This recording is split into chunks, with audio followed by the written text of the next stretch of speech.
Against Everton, the whole game, Arsenal registered just 13 shots on their goal. So in today's video, I'm going to be showing you the precise issue with Arsenal right now, and I have evidence. So I'm going to take you back to the Manchester United Arsenal game, the one which we won 3-2 with Eddie Nketiah scoring a very, very late winner, where we had 12 shots in the last 30 minutes alone. And I want you to look at the positions of Martinelli, the positions of Xhaka, the positions of Zinchenko, the positions of Saka, Erdogan. Look at all our attackers and look at the fluidity involved as we rattled shots at the United goal. And Tomiyasu going inside, leaving space for Saka whilst also providing an option.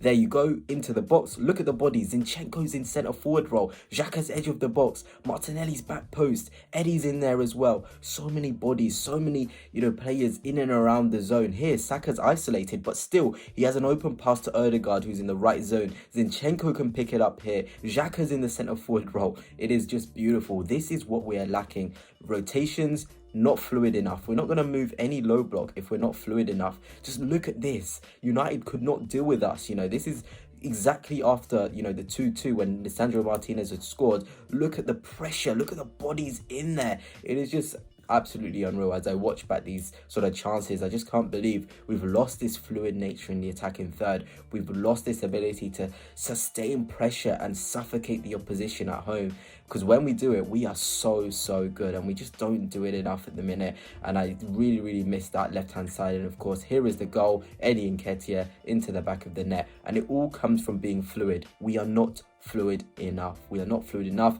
The left side, I do not blame Martinelli at all, because if I'm going to be honest, I don't think there was a time in the game where Martinelli had this close nature between Marino and between, the left back at the time, Lewis Skelly. Lewis Skelly would still be quite deep. He'd try those passes, but there wasn't enough. There just wasn't enough closeness between our attacking players, between the midfielder, the left back and the left winger. To the side of me, you will see clips of Riccardo Calafiori with Gabriel Martinelli, and in particular, the performance which stood out to me was against Leicester City. We saw the fluid nature. I think that was Martinelli's best game for us, and this is what we need to do. We need to keep having this relationship between Calafiori and Martinelli, because it's the only way we're going to get the best out of that left side. It really is disappointing that our whole left side is pretty much functional due to Riccardo Calafiori. Every good game of Martinelli this season has come due to Riccardo Calafiori, and this isn't sustainable, but it is the current status, of the club right now. We need the fluid nature back, and it isn't going to happen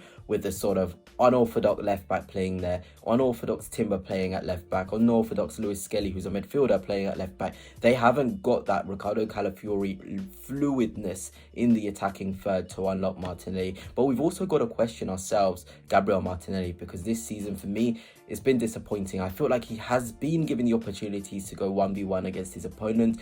This is where you need a bit of magic, a bit of individual brilliance, and I don't think Martinelli has shown it this season. It's very disappointing.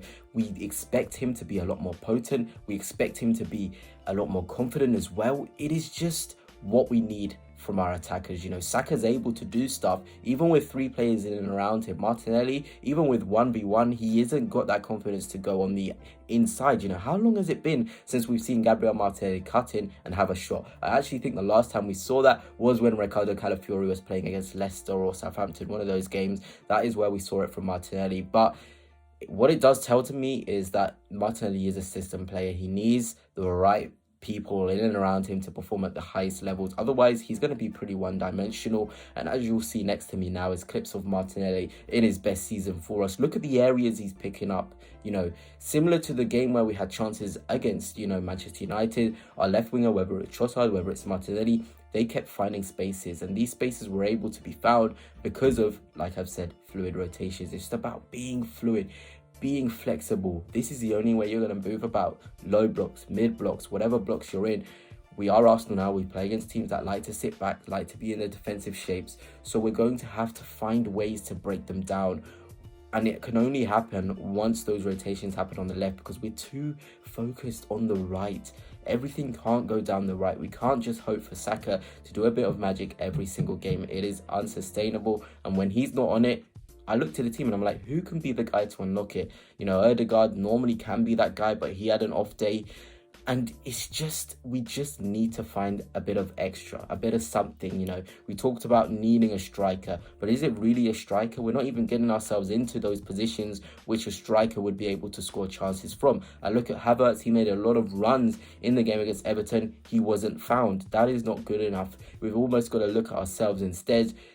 We are the issues of our own sort of problems, you know. We are the ones inflicting the damage on our own issues. Declan Rice coming off against Everton, I think, was also very, very disappointing, because he offers something else. He offers you the ability to put more men forward. You know, with Declan Rice, you can be more risky, you can add more players forward, you can take more of an initiative, because when he came off, Jorginho is far too slow to stop those transitions, so he needed to be a bit more reclusive, a little bit more passive. And at the end of the day, you know, you almost have to take a point, because Everton have transitional threat. Lewin, Broha, Iliman Ndiaye, all of these players can go on the counter attack. So we had to almost, you know,